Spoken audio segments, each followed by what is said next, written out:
Good evening, नमस्कार, आदाब, सत श्री अकाल और आप देख रहे हैं भारत में बाजारों का हाल। आप सुन रहे हो सहवाल को जो द मयूर जानी ऑफिशियल पर हिंदी भाषा में है। तो आज देखते हैं भारतीय शेयर बाजार, भारतीय कमोडिटी बाजार, भारतीय मुद्रा बाजार यानी कि जो करेंसी मार्केट है और भारत में जो क्रिप्टो करेंसी का जो लेन देन होता है उस पे क्या रहा, कैसा असर रहा, बाजार अच्छा रहा, बुरा रहा। तो आइए बात करते हैं खास करके जो मुख्य सूचकांक होते हैं बाजार के, बीएसई, सेंसेक्स और निफ्टी। तो उसमें क्या देखने को मिला? दोनों में बढ़त देखने को मिली है। वैसे मैं बता दूं, बीएसई सेंसेक्स जो है वो करीबन 326 अंक पर बढ़कर 82,718 पॉइंट पे बंद रहा है। और निफ्टी जो है वो 37.15 अंक की बढ़त के साथ 25,141.40 पॉइंट पर स्थिर रहा है। मुख्य कारण अगर हम देखने जाए, ये जो परफॉर्मेंस रहा है इंडाइसिस का, खास करके भारतीय शेयर बाजार के इंडाइसिस, सेंसेक्स और निफ्टी का, तो उसके पीछे वैश्विक व्यापार अनिश्चितता है। घरेलू कॉर्पोरेट आय मतलब जो पहली तिमाही के जो परिणाम आते हैं क्वार्टर वन के, अप्रैल में और जून के, उसकी असर रही और क्षेत्र विशिष्ट विकास के मिश्र कारण रहे हैं, जिसके लिए बाजार में एक तरीके से अस्थिरता देखने को मिली है।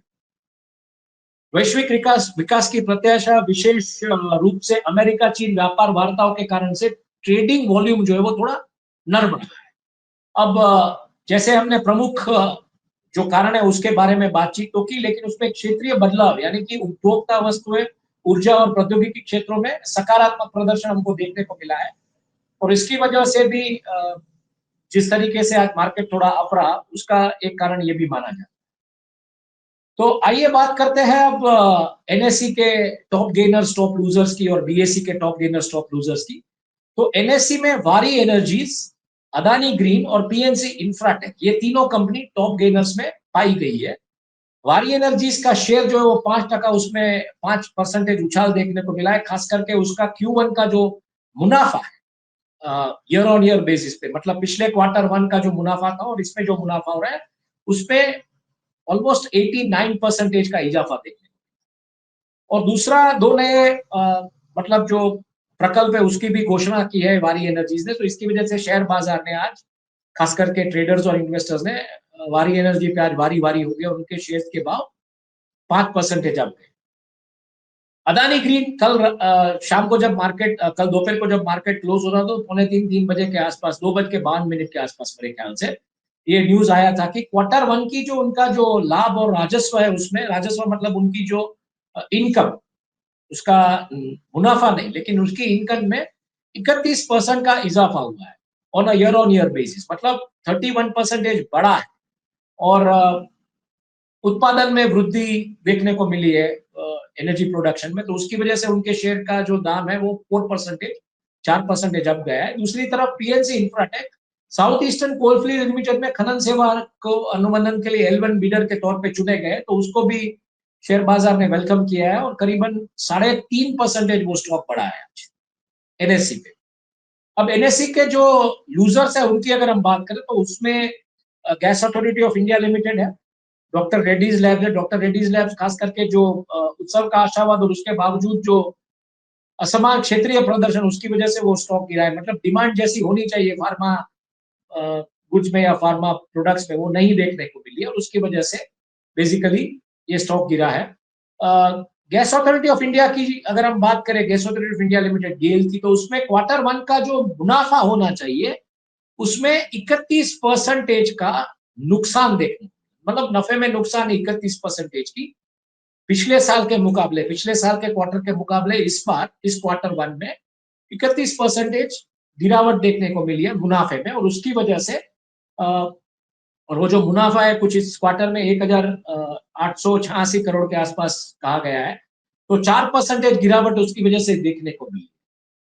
तो ये इसके चलते कमजोर, मतलब ये शेयर साबित हुआ है। आज की तारीख में 4% वो शेयर गिरा। अब हम बात करते हैं बीएससी के जो टॉप गेनर्स और बीएससी के टॉप लूजर्स है उनकी। तो बीएससी के टॉप गेनर्स में महिंद्रा एंड महिंद्रा, ऑटो क्षेत्र में जिस तरीके से उत्सव की वजह से जो मांग है उसका कारण है, उसकी वजह से 4.2% वो बढ़ा है।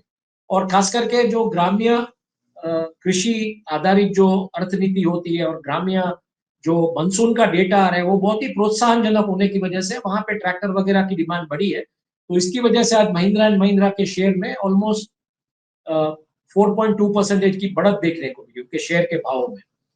तो दूसरी तरफ कोटक महिंद्रा बैंक, बैंकिंग शेयरों में जो रक्षात्मक खरीदी हो रही है या बैंकिंग स्टॉक्स में अच्छे स्टॉक्स पिकअप करने की जो बात आती है, तो उसकी वजह से उसकी जो डिमांड है सप्लाई के सामने, उसमें डिमांड ज्यादा होने की वजह से 2% उसमें भी उछाल देखने को मिला है कोटक महिंद्रा के शेयर्स में। बीएससी के अगर हम लूजर्स की बात करें तो उसमें सेल यानी कि steel authority of India limited कमजोर Q1 के परिणामों के कारण 5% गिरा, जो स्टील क्षेत्र की चुनौतियों को दर्शाता है बिल्कुल।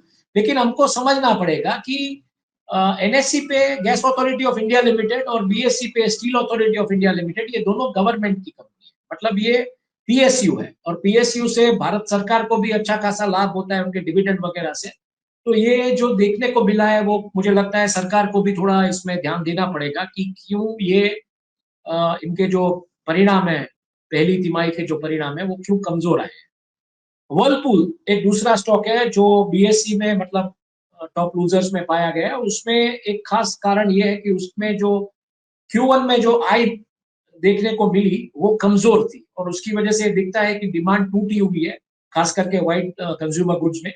तो इसकी वजह से वर्लपूल का जो शेयर है उसके दाम 4% गिरे आज स्टॉक मार्केट में, खास करके बीएससी पे। दूसरी तरफ हमारे कल एक ये शो देख के हमारे एक व्यूअर है जूनागढ़ से, विजय भाई मेहता, उन्होंने हमको फोन करके कहा कि आपको बल्क और ब्लॉक डील्स और शॉर्ट सेलिंग डील्स का भी डेटा देना चाहिए। तो हमने आज से ये भी इनकॉर्पोरेट किया है। तो हालांकि ये ट्रेडर डेटा है लेकिन हम इनकॉर्पोरेट कर रहे हैं कि बल्क और ब्लॉक डील्स के बारे में अगर हम बात करें तो एनएसई में वोफा सिक्योरिटीज ऐसे, यूरोप ऐसे ने आज यूपीएल के कुछ 5.54 लाख शेयर्स 538.24 रुपए की औसत कीमत पर खरीदे हैं, बल्क डील्स पे खरीदे हैं। बीएससी पे कोई ब्लॉक डील बड़ी दर्ज नहीं हुए, लेकिन पीएनसी इंफ्राटेक और केईसी इंटरनेशनल जैसे मिड कैप शेयरों में चयनात्मक खरीदारी देखने को मिली है, मतलब अच्छा खासा खरीदारी उसमें देखने को मिला है। शॉर्ट सेल डील्स की अगर हम बात करें तो 29 जुलाई 2025 के लिए शॉर्ट सेल डील्स पर सीमित डेटा उपलब्ध था। लेकिन लोढ़ा जैसे रियल एस्टेट शेयरों में कमजोर Q1 परिणामों के कारण 6% तक की जो गिरावट देखने को मिली है, जो वो दिखाता है कि शॉर्ट सेलिंग गतिविधि की संभावनाओं को दर्शाता है, ऐसा एक्सपर्ट्स का मानना है। जो शेयर बाजार ट्रैक करते हैं, एनालिस्ट वगैरह होते हैं, तो उनका मानना है कि कहीं ना कहीं ये शॉर्ट सेलिंग भी इसकी वजह से हुआ है कि इनके परिणामों में जो गिरावट देखने को मिली, उसका जो शेयर का भाव गिरा है, वो शॉर्ट सेलिंग का डेटा जो होगा अवेलेबल पब्लिक डोमेन में, उसकी वजह से भी ये उसकी संभावना देखी जाती है। बात करते हैं भारतीय कमोडिटी बाजार पे, तो भारतीय कमोडिटी बाजार में शुरुआत करते हैं सोने से। सोना रेंज बाउंड रहा है 95,000 95,000 से लेके 99,000 के बीच सोना रहा है। जो मिश्रित आर्थिक डेटा और केंद्रीय बैंक की कार्रवाइयों के साथ समर्थन में माना जाता है कि वो समर्थित करता है, और उत्सव सीजन के पहले की मांग स्थिर रही है, तो इसकी वजह से भी मतलब ये सोना का जो भाव है वो रेंज बाउंड रहा है। चांदी अगर हम देखने लायक जाए तो 1 किलो का भाव जो है 1,06,000 से लेके 1,07,000 के बीच रहा है। एक्सपर्ट्स ऐसी संभावना देख रहे हैं कि ये भाव 1,11,000 तक पहुंचने की संभावना है। तो इसमें मतलब एक तरीके से एक सकारात्मक गति बनी रही है, ऐसा एक्सपर्ट्स का मानना है। कच्चे तेल की अगर हम बात करें तो ब्रेंट क्रूड, उसमें ऑलमोस्ट 0.09% की गिरावट देखने को मिली थी। तो प्रति बैरल जो भाव आया है आज वो $66.81 प्रति बैरल रहा है। तो खास करके जो वैश्विक कीमत अस्थिरता है और जो नीति अनिश्चितता है, उनकी वजह से तेल और गैस के क्षेत्र में कहीं ना कहीं हमको देख रहा है कि लाभ लाभ सीमित हो रहा है। तो इसमें जो लोग खेल रहे हैं, सटोड़िए खेल रहे हैं, उनको इतना फायदा अभी फिलहाल नहीं दिख रहा है, तो रेंज बाउंड रहा है। दूसरी जो ओपेक की वगैरह जो नीतियां रही है, जो इस तरीके से अभी मिडिल ईस्ट जो ज्योग्राफी है, सबसे बड़ा ऑयल प्रोड्यूस करता है, वहां पे शांति है, वहां पे कुछ शांति के आसार दिख रहे हैं। शांति है मतलब शांति के आसार दिख रहे हैं। यूक्रेन और रशिया के बीच भी मतलब अभी बात आ रही है शांति के आसारों की, तो इसकी वजह से तेल की कीमतें कहीं ना कहीं स्थिर देखने को मिल रही है।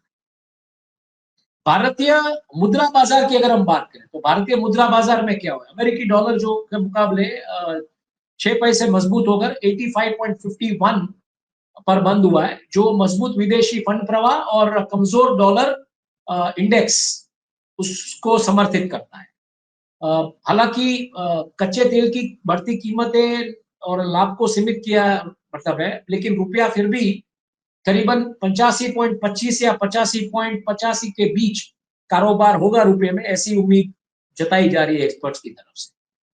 आइए बात करते हैं भारतीय क्रिप्टो करेंसी बाजार की। तो 29 जुलाई 2025 के लिए सीमित रियल एस्टेट डेटा उपलब्ध, आई मीन सीमित real time data, sorry real estate नहीं, सीमित रियल टाइम डेटा उपलब्ध होने की वजह से ये इसके ऊपर कोई बहुत ठोस जानकारी उपलब्ध नहीं है, लेकिन बिटकॉइन, इथेरियम और सोलाना जैसी क्रिप्टो करेंसी में मध्यम कीमत गतिविधि देखी गई, जिसमें कोई महत्वपूर्ण ब्रेकआउट फिलहाल नजर नहीं आ रहा है। हालांकि कोई क्राइसिस की सिचुएशन होगी कहीं पे भी टैरिफ को लेके, या जो इंडिया चाइना के बीच जो वार्ताएं, सॉरी इंडिया चाइना नहीं, यूएस चाइना के बीच जो वार्ताएं चल रही है टैरिफ को लेके, वैश्विक टैरिफ को लेके जो बातें चल रही है, या मिडिल ईस्ट में या कहीं पे कल कुछ हो गया उन युद्ध क्षेत्रों में, उन कॉन्फ्लिक्ट जोन्स में, तो शायद इसमें ब्रेकआउट देखने को मिल रहा है। लेकिन एक्सपर्ट्स अभी बता रहे हैं कि इसमें कोई महत्वपूर्ण ब्रेकआउट हालांकि फिलहाल नजर नहीं आ रहा, खास करके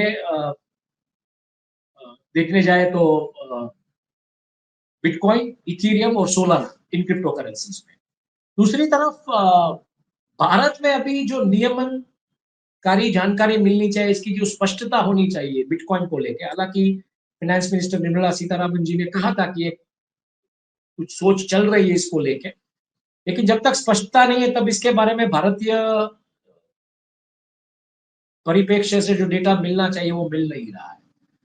दूसरी तरफ हम बात करें अगर प्रमुख कॉर्पोरेट व्यापार, कॉर्पोरेट आर्थिक व्यापार और क्षेत्रीय समाचारों की, तो कॉर्पोरेट विकास, कॉर्पोरेट क्षेत्र से जो समाचार है, खास करके वारी एनर्जी, जो मैंने कहा कि 5% आज उसका शेयर बढ़ा है, 2 नए प्रकल्प, उनकी आय में बढ़त देखने को मिली है।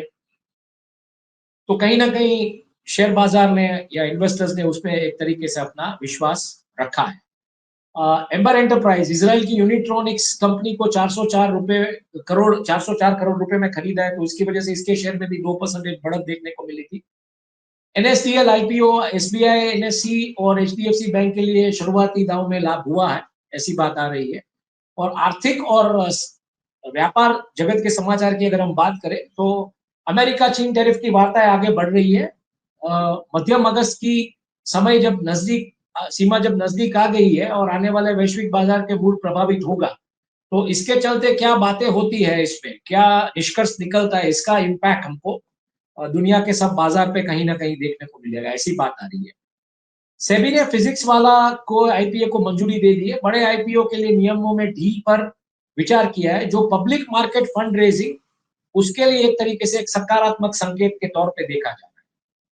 और दूसरी तरफ विश्व बैंक ने 2025 के लिए वैश्विक जीडीपी के जो पूर्वानुमान था 2 ऑलमोस्ट 7 का, उसको 0.4% से घटा के 2.3% पे लाया है।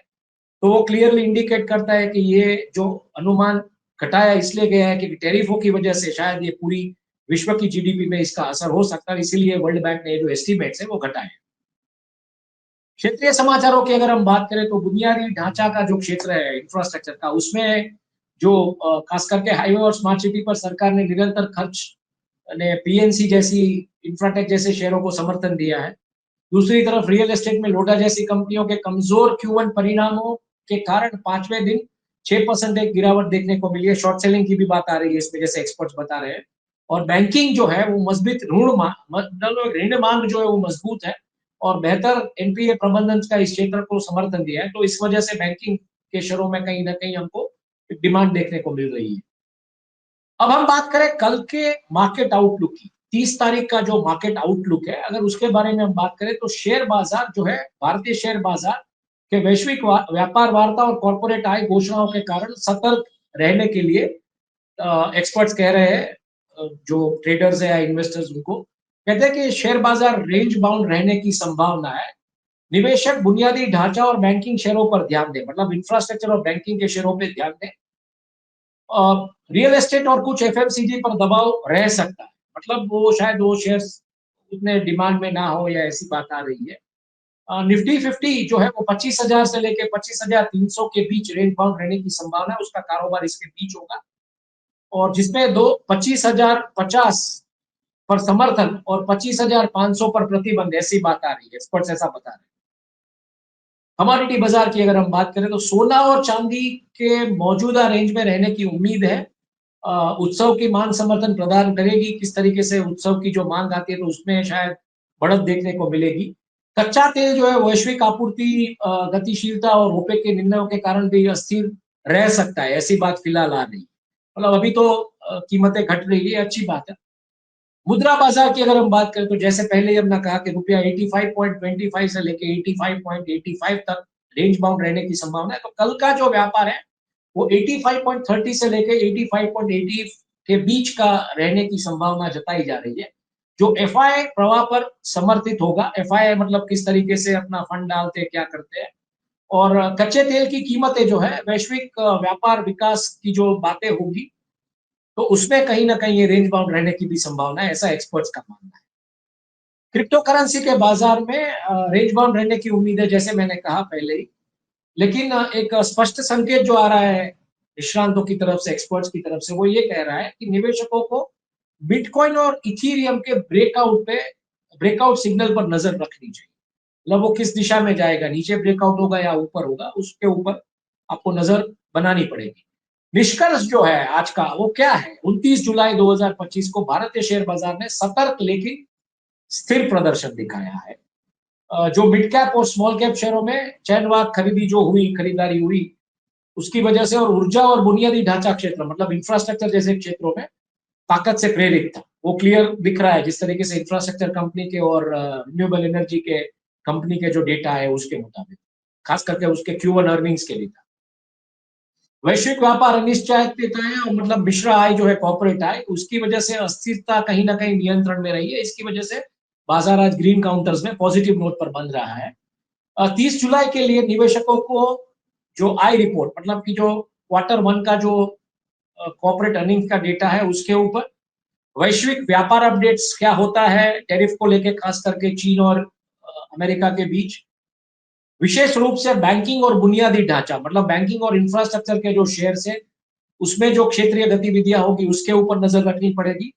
हालांकि रियल एस्टेट और एफएमसीजी जैसे मैंने कहा कि उसमें दबाव बना रहने की संभावना है, और कमोडिटी और मुद्रा बाजार जो है वो स्थिर रहने की संभावना है। और क्रिप्टो करेंसी में जो नियमनकारी की जो स्पष्टता है भारत में, उसको लेके अभी मतलब निवेशक जो है उसको लेके देख रहे हैं कि उसमें क्या होगा। तो बस यही था आज का हाल भारतीय बाजारों का, भारतीय शेयर बाजार का, भारतीय कमोडिटी बाजार का, भारतीय मुद्रा बाजार का और भारत की क्रिप्टो करेंसी मार्केट का। तो देखते रहिए ऐसे अपडेट्स के लिए द मयूर जानी ऑफिशियल, जिसमें ये अपडेट्स हिंदी में आते हैं और गुजराती में अगर ये अपडेट्स आपको देखने हो गुजराती भाषा में तो द गुजरात रिपोर्ट पे जाइए। कल वापस हाजिर होंगे कल की बात लेके। कल का मतलब रोजमेल और परसों का वृतांत या उसका जो होने वाला है आउटलुक जो होगा गुरुवार को।